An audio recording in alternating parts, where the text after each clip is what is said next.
The silent harvest. I remember the day my world crumbled like a house of cards.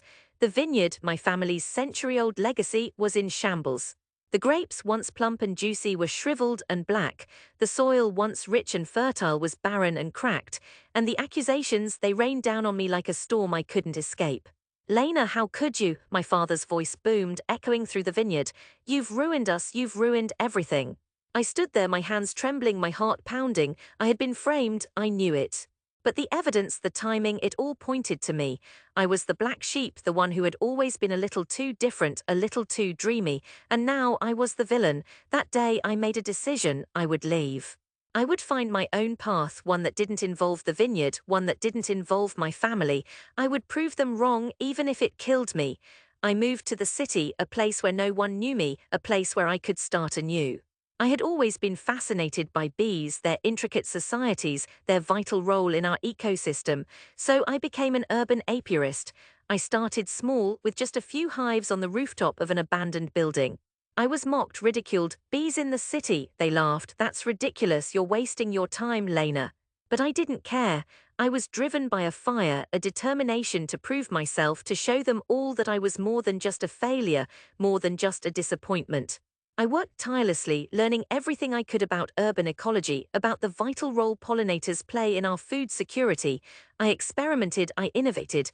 I turned barren rooftops into lush gardens teeming with life.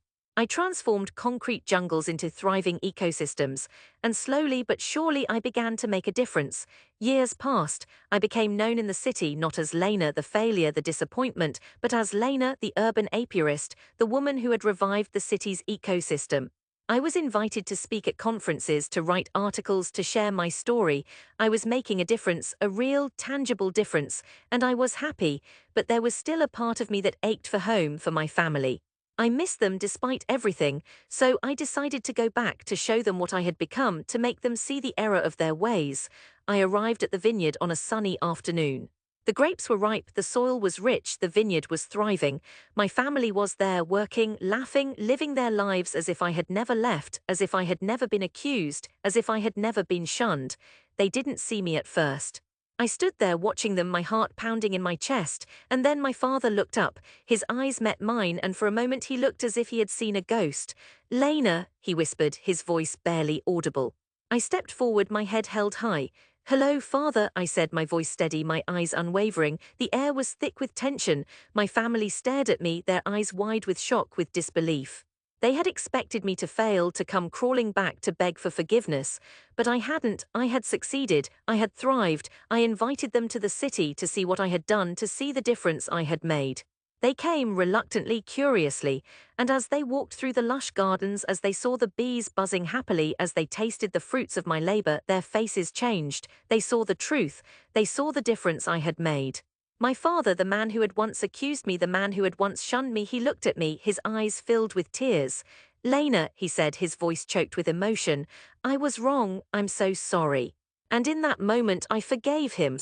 I forgave them all, because I had proven myself not just to them but to me.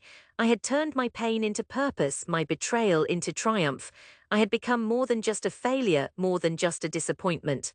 I had become a hero, a savior, a beacon of hope. And as I stood there, surrounded by my family, surrounded by the fruits of my labor, I knew that I had finally found my place in the world. I had finally found my silent harvest. And it was sweeter than I could have ever imagined.